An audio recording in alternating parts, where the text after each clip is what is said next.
ஐக்கிய முஸ்லிம் முன்னேற்ற கழகத்தினுடைய தலைவரும் பல நாட்களாக போராட்டங்களை மட்டுமே சந்தித்து பேச்சாற்றலை வெளிப்படுத்திக் கொண்டிருக்கக்கூடிய அண்ணன் சே ஹைதர் அலி அவர்களை கண்டன உரை ஆற்ற வருமாறு அன்போடு கேட்டுக்கொள்கிறோம்.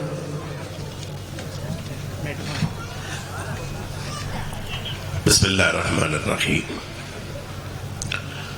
அளவற்ற அருளாளனும் நிகரற்ற அன்புடையனுமாய் உள்ள ஏகவல்ல இறையவனை போற்றி புகழ்ந்தவனமாக வக்ஃபு திருட்டு சட்டத்தை திரும்ப பெற கோரி நடாத்தப்படுகிற திருப்பூர் ஜாகின்பாக் போராட்டக் குழுவின் ஒருங்கிணைந்த இஸ்லாமிய ஜமாத்தின் கூட்டமைப்பினரே, தலைமையேற்றிருக்கின்ற ஷாஹின்பாக் போராட்டக் குழுவினுடைய ஒருங்கிணைப்பாளர் HM அகமது கபீர் அவர்களே, கிராத் ஓதி தொடக்கி வைத்திருக்கின்ற மௌலவி ஹாபில் உமர் ஃபாரூக் மலாஹி அவர்களே, தொகுப்புரை வழங்கிக் கொண்டிருக்கின்ற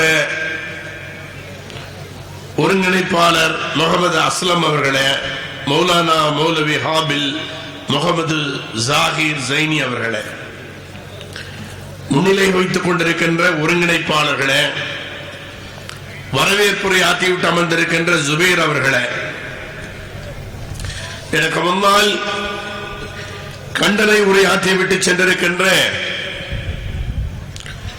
திராவிட முன்னேற்ற கழகத்தினுடைய நாடாளுமன்ற குழு தலைவர் சகோதரி கனிமொழி கருணாநிதி அவர்களே, எனக்கு பின்னால் பேசியிருக்கின்ற தமிழக வெற்றி கழகத்தினுடைய ராஜ்மோகன் அவர்களே, கடுகு சிறுத்தாலும் காரம் குறையாது என்பது போல் படபட என்று பேசிவிட்டு காவல்துறையோடு மல்லுக்கு நின்றுவிட்டு சென்றிருக்கின்ற என் அன்பு புதல்வி வளர்மதி அவர்களே, இங்க வரலாற்று சான்றுகளோடு முஸ்லிம்கள் ஒன்றும் வந்தேரைகள் அல்ல, அவர்களுக்கு வரலாறு இருக்கிறது என்பதை வரலாற்று பின்னணியோடு சொல்லிவிட்டு சென்றிருக்கின்ற பாரதி சுப்பராயன் அவர்களே, சும்மா மேடைகளில் மட்டுமல்ல, களம் கிடைத்தால் அங்கேயும் சதராடுவோம். நாங்கள் லிபியாவினுடைய உமர் முக்தாருடைய வாரிசுகள், ஆப்கானிஸ்தானில் முல்லா உமர்களின் வாரிசுகள் என்பதை நிகழ்காலத்தில் மெய்ப்பித்து விட்டு சென்றிருக்கின்ற அன்பு தம்பி முஃப்தி சல்மான் பாரிஸ் அவர்களே, ஒருங்கிணைப்பாளர் ஹாலிதின் அவர்களே, முகமது யூசுப் சலாபி அவர்களே, ஹாஜி அஸ்லம் அவர்களே, PM இக்பால் அவர்களே, உங்கள் அனைவருக்கும் உறவன் கூறி பெருந்திரளாய் கூடியிருக்கிற பெரியவர்களே, ஜமாத்தார்களே, தாய்மார்களே, இளைஞர்களே, உங்கள் அனைவருக்கும் இறைவனின் சாந்தியும் சமாதானமும் உண்டாகட்டும் என்று பிரார்த்திக்கிறேன். நான் கூட நினைத்தேன், மக்காவை அழிப்பதற்காக அபிரகாம் யானைப்படை கொண்டு வருகிறான். அந்த தருணத்தில் அப்துல் முத்தலிபுடைய ஒட்டகங்கள் திருடு போய்விட்டது, களவாடப்பட்டன. அதை எடுத்து வைத்திருப்பவர்கள் அபிரகாமனுடைய படைகள் என்பதை அறிந்து அப்துல் முத்தலிப் தான் அன்றைய மக்காவினுடைய தலைவர் செல்லுகிறார். அபிரகாமிடத்திலே கேட்கிறார், என்னுடைய ஒட்டகத்தை நான் தேடி வந்திருக்கிறேன், அது காணாமல் போய்விட்டது, ஆனால் உங்களிடத்திலே உங்களுடைய சிப்பாய்கள் அடைத்து வைத்திருப்பதாக சொல்லுகிறார்கள். அதை மீட்பதற்காக நான் நான் வந்திருக்கிறேன், என் ஒட்டகங்களை தந்து விடுங்கள் என்று சொல்லுகிறார். அபிரகாம் சிரிக்கிறார், ஏராளமாய் சிரிக்கிறார். நான் நீ தலைமையேற்றிருக்கின்ற மக்காவை, கௌபத்துல்லாவை அழிப்பதற்காக வந்திருக்கிறேன். நீ என்னமோ உன்னுடைய ஒட்டகத்தை அல்லவா கேட்டு வந்திருக்கிறாய். அப்படி என்றால் கௌபத்துல்லாவை அழிப்பதற்கு நீ அனுமதிக்கிறாயா என்று கேட்கிறான். அப்பொழுது சொல்லுகிறான், அப்துல் முத்தலிப் சொல்லுகிறார், ஒட்டகம் என்னுடையது, என்னுடைய ஒட்டகத்தை மீட்பதற்கு நான் வந்திருக்கிறேன். நீங்கள் இடிப்பது நினைப்பது அல்லாஹ்வினுடைய கட்டிடம், அதை யார் படைத்தானோ அவன் காப்பாற்றிக் கொள்வான், எனக்கு அதற்கு சம்பந்தம் இல்லை என்று சொல்லிவிட்டு செல்கிறார். என்ன நடந்தது வரலாற்றிலே? என்ன நடந்தது? அந்த அந்த யானைப்படைகளை, சிறு பறவைகளை வைத்து அல்லாஹ் சுப்ஹானஹு வ தஆலா அடித்து விரட்டினான். அவர்களை மண்டியிட வைத்தான். இது வரலாறு. அல்லாஹ் சுப்ஹானஹு வ தஆலா சுட்டிக்காட்டுகிறான். அதுபோல் வக்ஃபு சொத்து அல்லாஹ்வுடைய சொத்து, அது அவன் பார்த்துக் கொள்ளட்டும். சாயின்பாக் என்றால் அது சிஏஏ என்ஆர்சி, நம் குடியுரிமை பற்றியது. முத்தலிபு போல் குடியுரிமையை காப்பதற்கு மட்டும் இருக்கிறோம், அல்லாஹ்வுடைய சொத்தை அவன் பார்த்துக் கொள்ளுகிறான் என்று திருப்பூர் மக்கள் நினைக்காமல் பெருந்திரளாய் கூடியிருக்கிறீர்கள். மற்றற்ற மகிழ்ச்சி. நாம் ஒரு யுத்த காலத்திலே நிற்கிறோம். யாரிடத்திலே? முதலே சொன்னாரே, சதிகள் செய்து வெற்றி அடைந்தவர்களுக்கு பக்கத்திலே நிற்கிறோம். நாம் வீர வேஷங்களோடு பேசிவிட்டு சென்று விடுகிற விஷயம் அல்ல. அவர்கள் பொய்யை சொல்லுகிறார்கள், திரும்ப திரும்ப பொய்யை சொல்லுகிறார்கள்.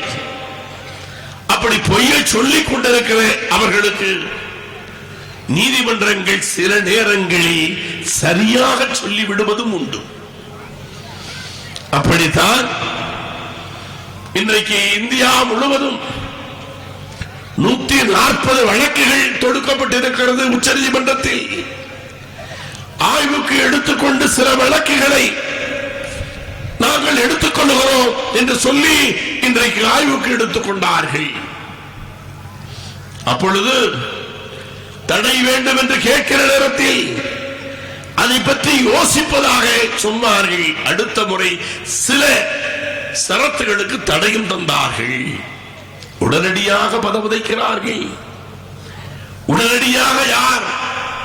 இந்த நாட்டினுடைய உதவி ஜனாதிபதியாக இருக்கிறவர் புலம்புகிறார். என்ன சொல்லுகிறார்? இந்தியாவிலேயே அதிகாரமிக்கவர்கள் ஆளுநர்களும் ஜனாதிபதிகளும் தான், சட்டமன்றங்களும் பாராளுமன்றங்கள் தான் அதை உருவாக்குகின்றன. அவைகளுக்கு நீங்கள் எப்படி தீர்ப்பு தர முடியும் சொல்லுகிறார்கள்.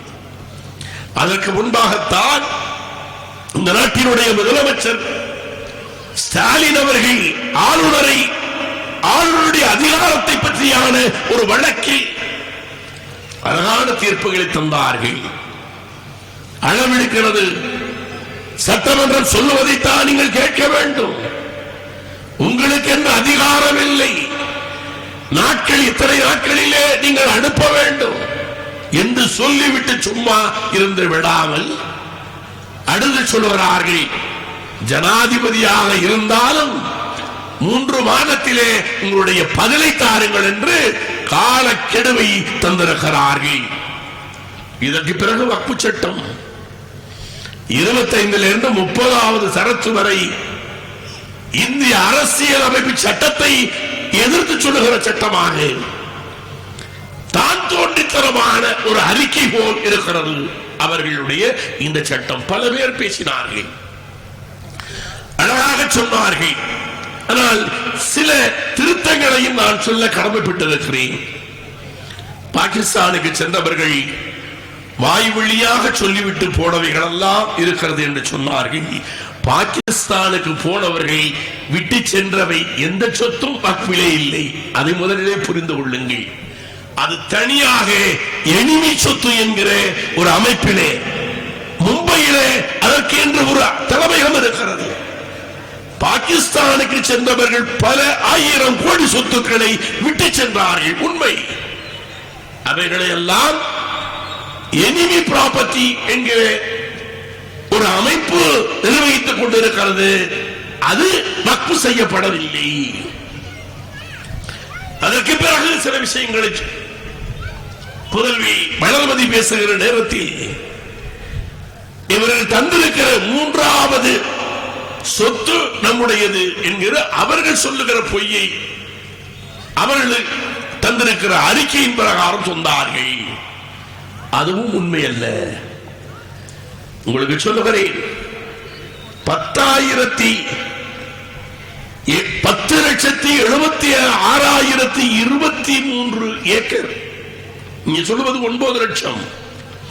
10,73,026 ஏக்கர் இந்து அறநிலையத்துறைக்கு மட்டும் தென்னகத்தில் இருக்கிறது. இந்தியாவிலே அல்ல, தமிழ்நாட்டிலே, ஆந்திராவிலே, தெலுங்கானாவிலே, கேரளாவிலே, திருப்பதி சமஸ்தானத்தில், திருப்பதி தேவஸ்தானத்திலே இன்று 10,76,23 ஏக்கர் அதை விட அதிகமாக இருக்கிறது.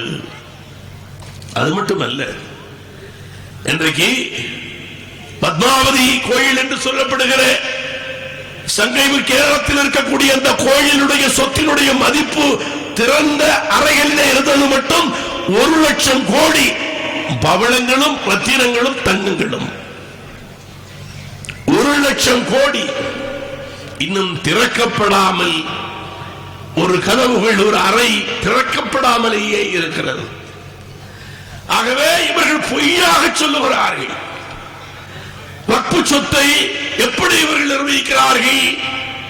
வக்ஃபு சொத்து என்று யார் சொல்லுவது? இங்க இருக்கக்கூடிய முத்தவள்ளிகள் போய், அல்லது இங்க இருக்கக்கூடிய ஹஸ்ரத்மார்கள் போய், அல்லது இங்க இருக்கக்கூடிய முஸ்லிம் பெரியவர்கள் போய் இது வக்ஃபு சொத்து இன்னும் சொன்னார்கள். ஒரு ஆலிம் ஒரு இடத்திலே போய் குர்ஆனை ஓதிவிட்டால் அது வக்ஃபு சொத்தாகிவிடுமா? முட்டாள்களே. சல்மான் அவர் மீது எனக்கு ஒரு கோபம் என்ன தெரியுமா? நாய் ஒரு நன்றி உள்ளதல்லவா, அதை ஏன் நீங்கள் இப்படி கேவலப்படுத்த வேண்டும்? அமித்ஷாவையும் மோடியையும் மறைமுகமாக பேசி அவர்களை, நாய்களை நீங்கள் கேவலப்படுத்தாதீர்கள். அதற்கு கூட அவர்கள் லாயக்கற்றவர்கள், இந்தியாவை ஆளுவதற்கு தகுதியற்றவர்கள். அன்பு சகோதரர்களே, வக்ஃபு சொத்துக்கள் களவாட வேண்டும் என்று நினைக்கிறார்கள். முஸ்லிம்களுக்கு எதிரான யுத்தத்தை தொடங்கி இருக்கிறார்கள். பாராளுமன்றத்திலே அவசரமாக 12 வரை நடத்தி, அதற்கு பிறகு ராஜ்யசபாவை நடத்தி ஜனாதிபதிக்கு அனுப்புகிறார்கள். அடுத்த நாளே கையெழுத்து போடுகிறார். இங்கே அனுப்புகிற ஃபைல்கள் எல்லாம் மூட்டை கட்டி போட்டு வைத்திருக்கக்கூடிய இவர்கள் அடுத்த நாளே கையெழுத்து போட்டு சட்டமாக ஆக்கிவிட்டோம் என்று சொல்லுகிறார்கள். வழக்கு நீதிமன்றத்துக்கு போகிறது. அங்கே பல்வேறுபட்ட கேள்விகளை சொல்லுகிறார்கள். இதையெல்லாம் நீங்கள் கேட்கக்கூடாது என்று கூட சொல்லுகிறார்கள். தலைக்கணத்தோடு பேசுகிறார்கள். இப்பொழுது 1300 பக்கத்திற்கு அவர்கள் மறுப்பு சொல்லியிருக்கிறார்கள். ஆனால் ஒரு பெரிய ஒரு சூழல் வருகிறது. இங்கே மக்களிடத்திலே கொந்தளிப்பு இருக்கிறது. தொடர்ந்து போராடி கொண்டிருக்கிறார்கள். போராட்ட களம் சூடு விழித்துக் கொண்டிருக்கிறது. அப்பொழுது திசை திருப்ப வேண்டும். அதனாலே தான் ஓபிசி அவர்களுடைய சதவீதத்தை நாங்கள் புள்ளி விவர கணக்கோடு எடுப்போம் என்று ஒரு உத்தரவாதத்தை தருகிறார்கள். அடுத்தது காஷ்மீரகத்திலே தீவிரவாதிகள் அயோக்கியர்களால் அங்கே இருக்கிற சுற்றுலா சென்றிருந்த என்னுடைய சகோதரர்களும் சகோதரிகளும் கொல்லப்படுகிறார்கள். நான் அந்த இடத்திற்கு போயிருக்கிறேன். அன்பு சகோதரர்களே, அந்த இடத்திற்கு நான் போயிருக்கிறேன். போவதற்கு குதிரை மட்டும்தான், குதிரையிலே மட்டும்தான் போக முடியும். 30 to 40 நிமிடங்கள் அந்த குதிரையிலே பயணிக்க வேண்டும். அப்படி குதிரையிலே இந்த தீவிரவாதிகள் பயணித்து வந்து நிதானமாக ஒவ்வொருவராய் பார்த்து, நீ முஸ்லிமா, நீ இந்துவா, நீ கிறிஸ்தவனா என்று கேட்டு அவர்கள் சுட்டிருக்கிறார்கள். அவர்கள் சொல்லுகிறார்கள். அதை கூட சொல்லுகிற நேரத்தில் பிஜேபி இருக்கக்கூடிய கல்கத்தாவிலே மேற்கு வங்கத்தில் இருக்கக்கூடிய மம்தா பானர்ஜி சென்ற ஒரு அயோக்கியன் இந்துவா என்று கேட்டான், இந்துவா என்று கேட்டு சுட்டான் என்று சொல்லு என்று பின்புலத்திலே பாடுகிறான். இப்படி எல்லாம் சொல்லுகிறார்கள். 40 நிமிடம் வருவதற்கு, தப்பி போவதற்கு 40 நிமிடம் குதிரையிலே, நடந்து போனால் இன்னும் தூரம். நான் கேட்கிறேன், இந்தியாவுடைய ராணுவம் என்ன செய்து கொண்டிருந்தது? அங்கே இலங்கையிலே என் தமிழின பெண்களை கற்பழித்தார்களே, அதுபோல வேற ஏதாவது பணிகளை செய்து கொண்டிருந்தார்களா? 40 நிமிடங்கள் போக, 40 நிமிடங்கள் வர உடனடியாக வைரஸ் அங்கே இருந்திருந்தால் ஹெலிகாப்டரிலே வந்து இறங்கி அவர்களை ஒன்றுமில்லாமல் ஆக்கி இருக்க முடியுமா, முடியாதா? அப்படி என்றால், அதை செய்வதற்கு தயாராக இல்லை என்றால், இது ஒரு காரணியாக இவர்கள் பயன்படுத்த நினைத்திருக்கிறார்கள் என்பதை நீங்கள் புரிந்து கொள்ள வேண்டும். என்று சொல்லுவார்கள், ஒரு கோட்டை சிறியதாக வேண்டும் என்றால் பக்கத்திலே ஒரு பெரிய கோட்டை போடும், அது சிறியதாக மாறிவிடும். இந்த மக்களுடைய பேச்சுக்கள், இந்த மக்களுடைய போராட்டங்கள், இந்த மக்களுடைய ஆக்ரோஷங்கள், இவைகளை மனமாற்றம் செய்ய வேண்டும். ஒன்னொன்று தெரியுமா? அங்கே அதிலே 4 நீதிபதிகளும் இருந்திருக்கிறார்கள். அதிர்ஷ்டவசமாக அவர்கள் தப்பியிருக்கிறார்கள். இவைகளெல்லாம் என்னுடைய சரியான மூளையில என்னென்னமோ செய்கிறது, என்னென்னமோ செய்கிறது. இதை சொல்வதற்கு கூட நாம் அச்சப்படுகிறோம், பயப்படுகிறோம் என்றால் சிறைச்சாலை ஒன்றும் எங்களுக்கு மயிருக்கு சமானம். வாழ்வது ஒரு முறைதான், ஒரு முஸ்லிம் ஒரு முறைதான் வாழ முடியும். அந்த நம்பிக்கை இருக்க வேண்டும். அல்லாஹ்வுடைய கலாக்கதில் நம்ப வேண்டும். சொத்துக்களை இழந்தாலும், குழந்தைகளை இழந்தாலும், தாய் தந்தையை இழந்தாலும் ஈமானை இழக்க மாட்டோம் என்கிற உறுதிப்பாட்டோடு இருந்தால் தான் அவன் முஸ்லிம். அவன் முஸ்லிம் பெண்ணோ ஆணோ.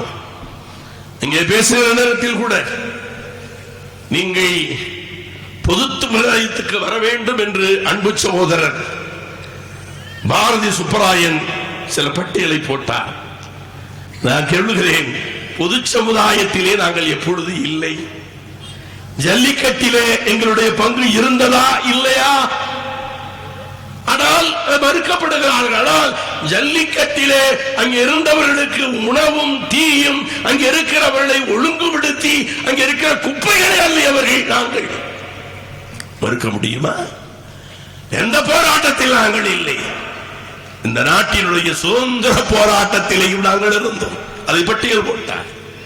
இன்றைக்கு நடக்கிற இந்த போராட்டத்திலேயும் நாங்கள் இருக்கிறோம். இது முஸ்லிம்களுக்கான போராட்டத்தில் மட்டுமல்ல, இவர்கள் முஸ்லிம்களுக்கான எதிரானவர்கள் மட்டுமல்ல, இவர்கள் மனித இனத்திற்கே எதிரானவர்கள். புரிந்து கொள்ளுங்கள், மனித இனத்திற்கே எதிரானவர்கள். பாருங்கள், ஹரேன் பாட்டீல் என்று ஒருத்தர் இருந்தார். அவர் கேசுபாய் பட்டேல் காலத்தில் குஜராத்திலே அவர்தான் உள்துறை அமைச்சர். அவர் சொல்லுகிறார், இங்கே மோடியும் அமித்ஷாவும் தான் முஸ்லிம்களை கொன்றார்கள். அங்கே கோத்ரா சம்பவம் முஸ்லிம்களால் நடத்தப்படவில்லை. சொல்வது யாரு? பிஜேபியை சேர்ந்த முன்னாள் உள்துறை அமைச்சர். அவர் 2003 கொல்லப்படுகிறார். நடைபயிற்சி முடித்து விட்டு வந்து வாகனத்திலே ஏறுகிறார், வாகனத்திலேயே கொல்லப்படுகிறார். அதே குஜராத்திலே என்ன நடந்தது, யார் கொன்றா, இதுவரை எந்த விதமான ஆதாரங்களும் சமர்ப்பிக்கப்படவில்லை.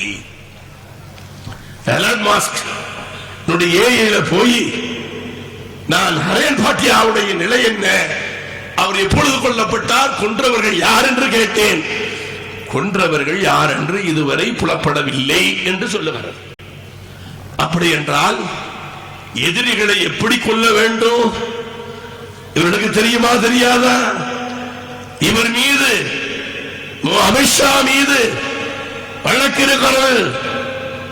யாரை கொன்றார் என்று ஹைதராபாத்தில் இருந்து வந்த சொராபுதீன் தம்பதியினை கொன்றார் என்று சிறையில் இருந்தார். எங்கே? மகாராஷ்டிராவிலே சிறை வைக்கப்பட்டார். அந்த வழக்கை விசாரித்துக் கொண்டிருந்த லோகியா கேட்கிறார், இங்க வர முடியாதா, வா என்று சொல்லுகிற நேரத்தில் அவர் நாக்பூரிலே வைத்து கொல்லப்படுகிறார். நாக்பூரிலே வைத்து கொல்லப்பட்ட பிறகு அவருடைய தமக்கையார் தீபக் மிஸ்ரா அப்பொழுது இந்தியாவுடைய உச்ச நீதிமன்றத்தினுடைய தலைமை நீதிபதியாக இருக்கிறார். அவர் கொடுக்கிறார், அந்த மகஜர்கள் ஏற்றுக்கொள்ள, ஒரு நீதிபதி உடைய மரணத்திற்கு கொடுத்ததே ஏற்றுக்கொள்ளவில்லை, தூக்கி எறிகிறார்கள். அதற்கு பிறகு உங்க ஊருக்கு பக்கத்தில் இருக்கக்கூடிய மாண்புமிகு மேதகு சதாசிவம் அவரிடத்திலே பேரம் பேசி அவரும் ஆளுநர் என்கிற எலும்பு துண்டு காய் லஞ்சம் பெற்று